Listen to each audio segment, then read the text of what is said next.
안녕하세요. 마인드 시크릿 채널의 수리아입니다. 반갑습니다. 제가 오늘 소개해드릴 책은 제 인생을 바꾼 몇 권의 책 중에 하나입니다. 특히 제가 이 책을 몇 년 전에 지인 약사님께 추천해드렸었는데요. 그분이 너무 큰 감동을 받으시고는 이 책에 담긴 지혜가 1억 원 이상의 가치가 있다고 극찬을 하셨어요. 이 책은 몇 년 전에 고등 래퍼 우승자였던 김하온이라는 친구도 강력하게 추천했던 책입니다. 이 책을 안 읽는 것이 손해이고 정부가 가정에 한 권씩 보급해야 한다고 생각한다고 말할 정도였죠. 이 책에서는 자신이 원하는 인생 트랙을 마음대로 선택해서 현실화하는 방법이 소개되어 있는데요. 론다본의 시크릿보다 좀 더 구체적이고 실제적인 방법들이 나와 있어서 여러분들이 끌어당김을 실천하시기에 굉장히 도움되는 최고의 책이라고 할 수 있습니다. 이 책이 무엇인지 궁금하시죠? 이 책은 바로 러시아 물리학자인 바딤 젤란드가 쓴 트랜서핑의 비밀이라는 책입니다. 그런데 이 트랜서핑의 비밀은 리얼리티 트랜서핑 시리즈 3권을 종합 정리한 버전이라고 할 수 있고 좀 더 쉽게 쓰여져 있습니다. 그래서 리얼리티 트랜서핑을 읽기 힘들어 하시는 분들도 잘 읽어내시는 편이에요. 그래서 여러분들에게 이 책을 추천드립니다.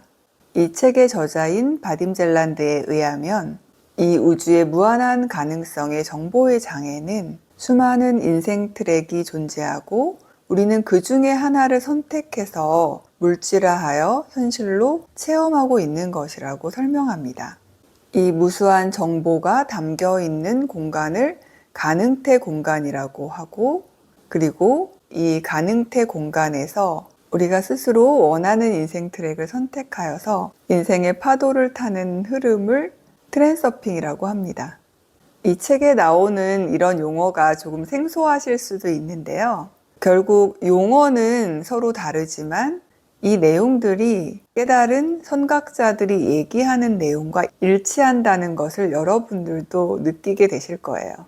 그러면 본문 내용을 한번 읽어보겠습니다. 트랜서핑은 직접적인 행동을 하지 않고 현실을 조종하는 테크닉이다. 현실을 조종하는 법을 배우려면 최소한 현실이 형성되는 메커니즘을 이해하고 있어야 한다.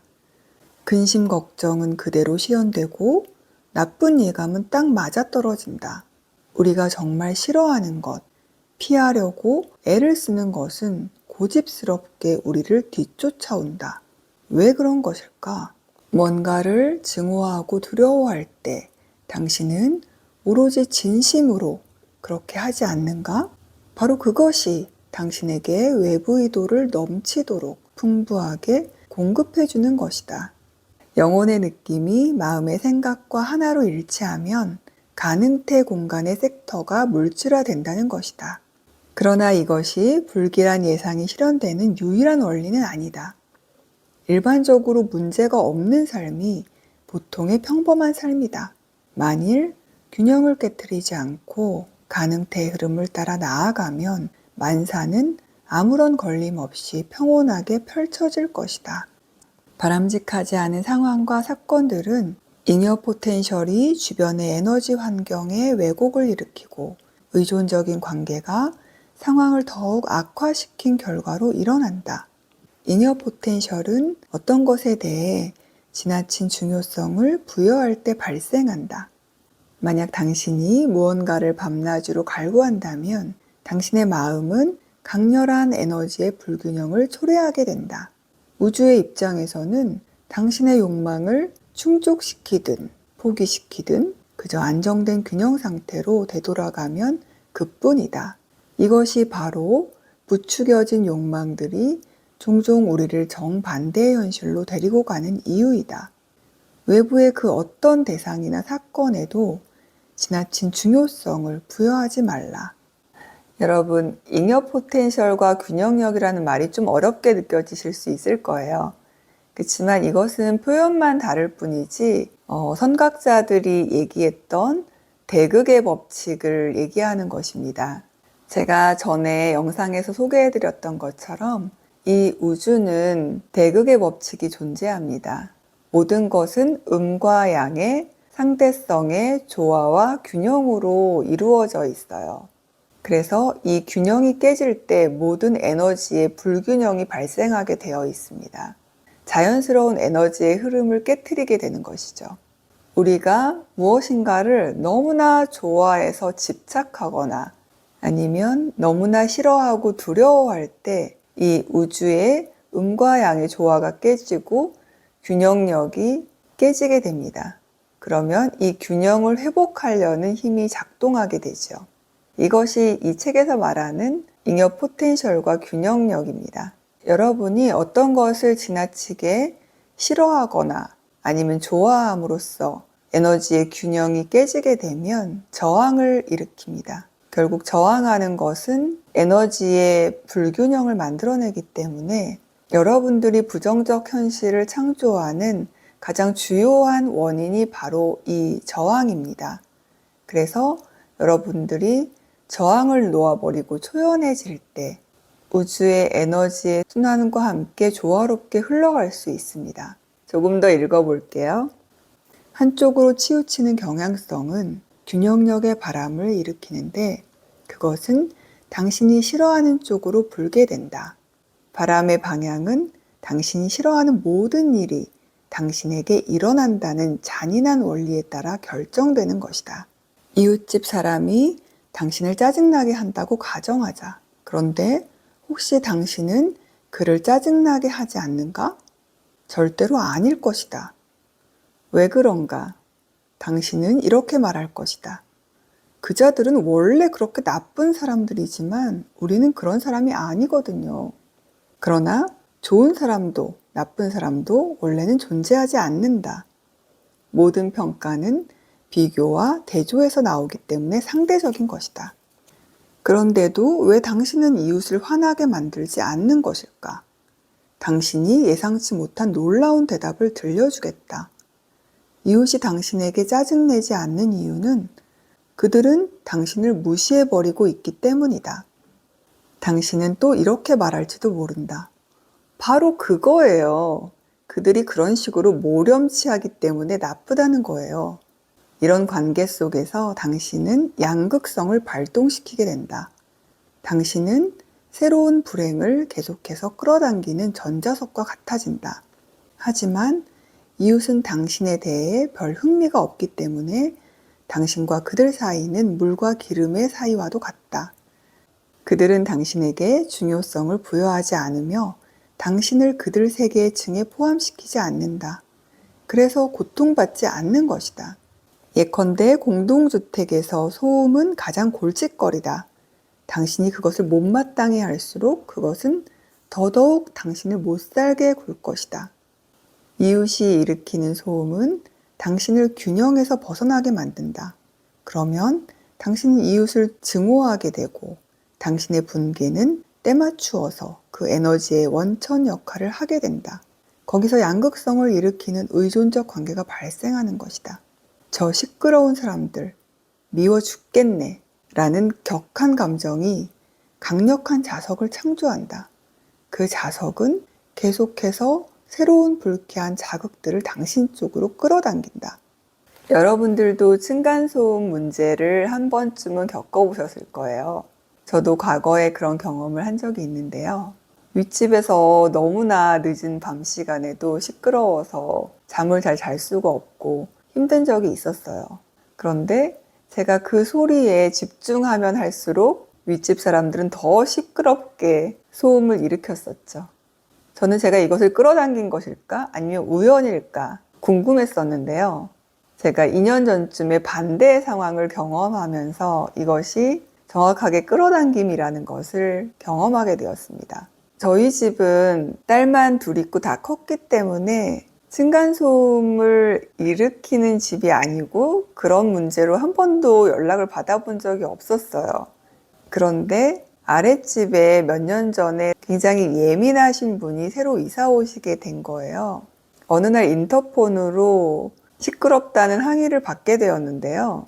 저희는 그저 걸어 다닌 거 외에는 없었거든요. 그러다가 며칠 후에는 9시 이후에 발자국 소리 때문에 잠을 잘 수가 없다고 장문의 편지를 받게 되었어요.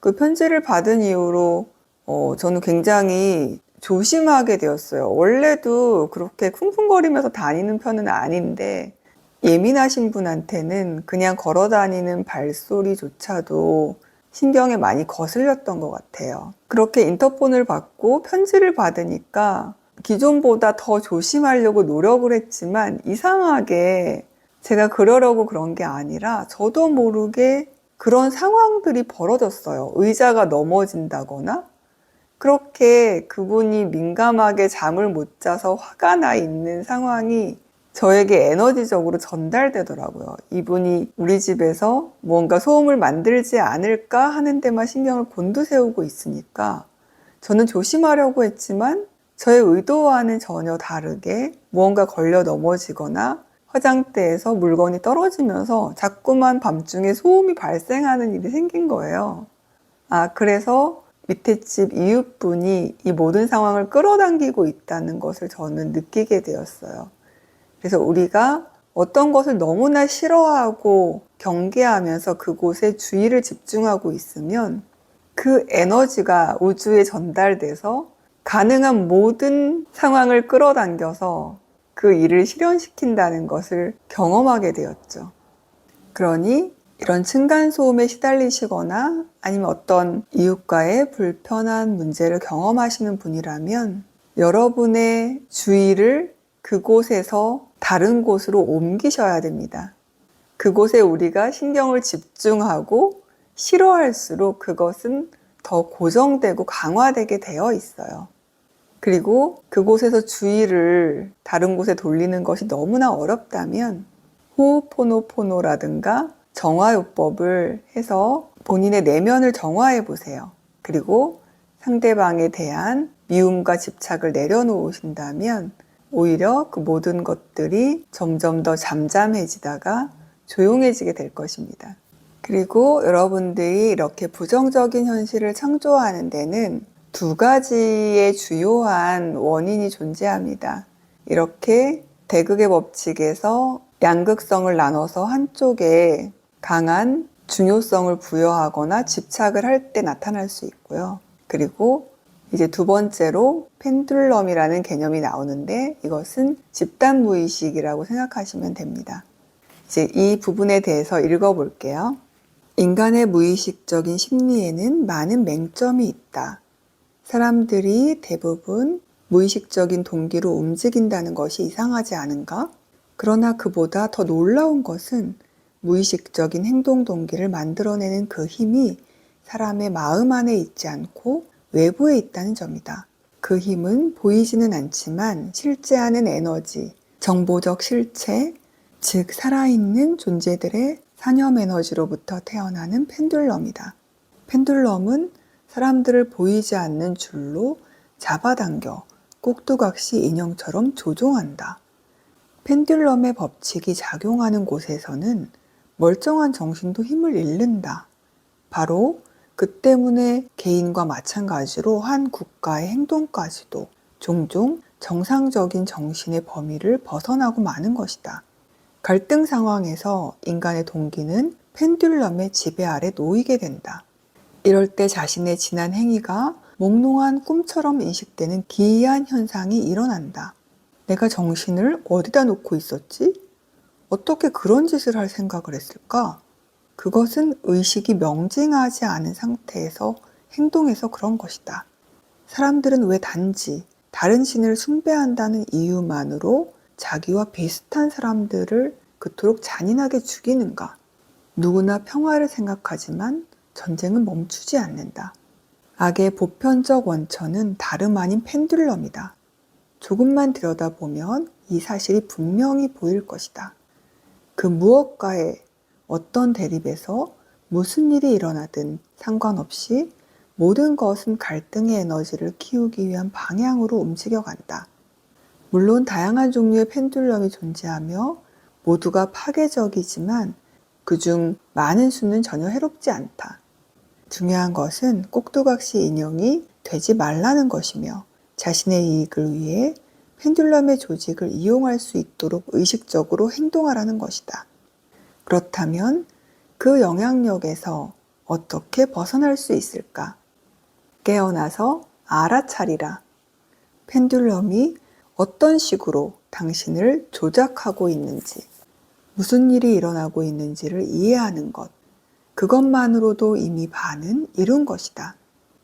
당신이 만일 군중 속에 있다면 행동의 무대에서 객석으로 내려와 주위를 둘러보고 잠에서 깨어나라. 내가 여기서 뭘 하고 있지? 나는 지금 상황을 명료하게 알아차리고 있나? 이것은 왜 필요하지? 백일몽에서 깨어나는 것은 이처럼 절대적으로 명징해야 한다. 만약 그렇지 않다면 아주 작은 갈등 상황에서도 당신은 꼭두각시 인형에 불과한 것이다.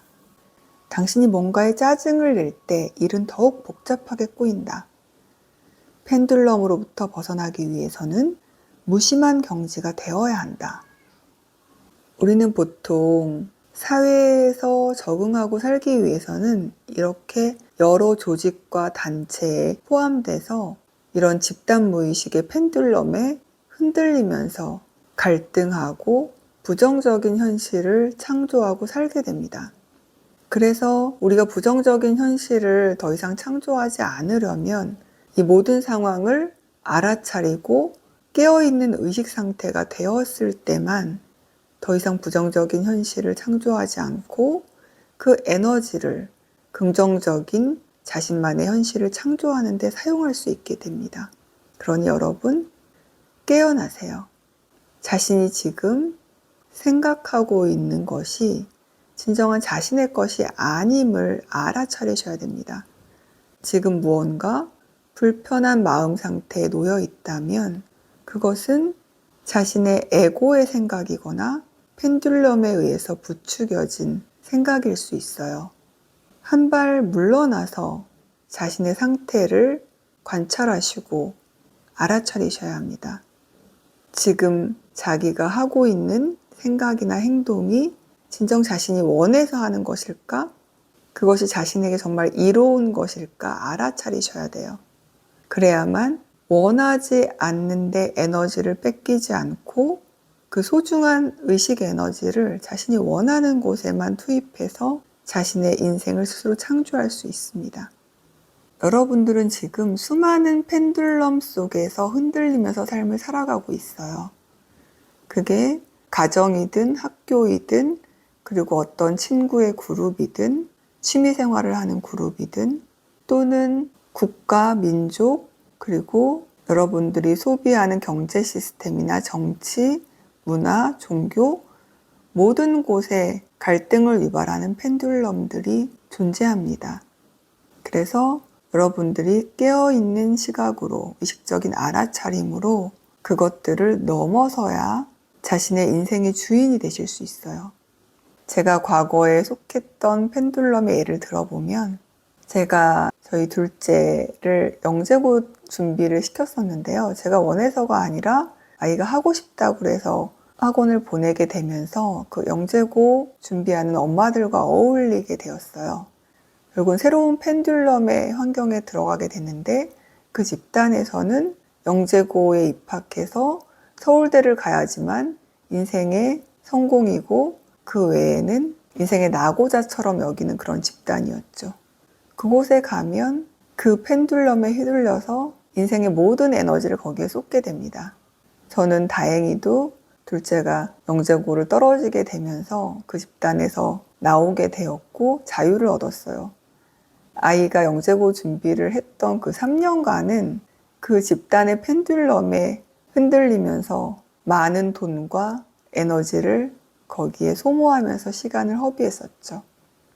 그리고 또 다른 펜듈럼을 예로 들어볼게요. 사실 제가 과거에 주식 투자로 크게 실패한 것도 펜듈럼의 영향이었어요. 저는 원래는 가치 투자를 하려고 책을 100권 정도 공부했었고 그렇게 시작했지만 그 주식시장에 참여하자 제정신이 아니었어요. 완전히 잠든 상태로 그 주식시장의 광기와 패닉의 흐름에 따라가게 된 것이었습니다. 단시간에 일확천금을 노리는 해외 선물 투자를 하게 되었죠. 그 당시에는 제가 무슨 짓을 하고 있는지 전혀 알아차리지 못하는 상태였어요. 엄청난 광기와 패닉을 경험한 이후에 투자금의 대부분을 날리고 난 후에야 제가 제정신이 아니었다는 것을 알게 되었죠. 사회, 정치, 경제 모든 시스템에는 펜듈럼이 존재합니다. 그리고 그 펜듈럼 에너지는 여러분의 약점을 아주 잘 알고 있어요. 그래서 여러분이 균형을 잃을 수 있는 약점을 가졌다면 언제든지 그 균형력을 무너뜨려서 여러분들의 에너지를 다 소모시키고 여러분들을 좌절과 실패로 몰아갈 수 있습니다. 그러니 너무 급한 자금이나 균형을 잡기 어려운 상태에 있는 분들은 주식시장에서 성공하기 어렵습니다. 어떠한 상황에서도 흔들리지 않는 초연한 마음 상태를 유지할 수 없으면 결국은 그 펜듈럼의 희생양이 될 수밖에 없죠. 그래서 자신의 전 재산을 주식에 투자한다거나 단기 자금을 투자하게 되면 거기에 너무 많은 중요성이 부여되기 때문에 결국은 균형력을 잃게 되고 그 약점은 결국 펜듈럼에 의해서 공격당하게 되어 있습니다. 그래서 절대 성공할 수 없죠. 그러니 완전히 깨어있는 의식으로 초탈할 수 있는 분이 아니시라면 단기 투자나 선물 쪽은 투자하지 않는 것을 저는 권해드립니다. 저는 과거에 그런 치명적인 주식 투자 실패와 죽음 직전까지 가는 고통을 겪었었기 때문에 여러분들에게 펜듈럼의 위험성을 꼭 강조해서 얘기해 드리고 싶어요. 오늘은 여러분의 현실이 왜 부정적으로 펼쳐지는지 그 원인에 대해서 그 대극의 법칙에 균형력이 깨어졌을 때 그리고 집단 무의식 안에 여러분들의 에너지를 착취하는 펜듈럼에 의해서 갈등과 고통의 상태에 여러분들이 놓여 있을 때 부정적 현실을 창조하는 부분에 대해서 알아보았습니다. 여러분이 진정으로 원하는 긍정적 현실을 창조하려면 일단은 여러분이 기존의 부정적 현실을 창조하고 있다는 것을 알아차리시는 것부터 시작하셔야 돼요. 그리고 이러한 균형력과 펜듈럼에 끌려다니면서 계속해서 부정적인 현실을 창조하지 않으려면 의식적 깨어남이 필요합니다. 자신의 삶에서 한 발 물러나서 관찰자 자리에서 자신을 바라보세요. 자신이 진정으로 지금 하고 있는 생각이나 행동이 진짜 자신을 위한 것인가? 정말로 순수하게 자신이 원해서 하고 있는 것인지 아니면 어떤 집단 무의식 속에 체면 속에 빠져 있는 것인지 아니면 과거의 어린 시절 부모로부터 학습된 체면받은 프로그램에 의한 것인지 일단 깨어나서 알아차리셔야만 여러분의 현실을 바꿀 수 있게 됩니다. 매 순간 자신의 머릿속의 생각을 관찰해 보세요. 그리고 매일 자기 전에 자신의 하루의 일과를 되돌아보시고 자각하세요. 과연 자신이 스스로를 위한 의식적인 삶을 살았는지를요. 여러분 매 순간 알아차리시고 깨어나세요. 그래서 진정으로 자신이 원하는 삶을 창조할 수 있는 의식적인 창조자가 되시기를 바랍니다.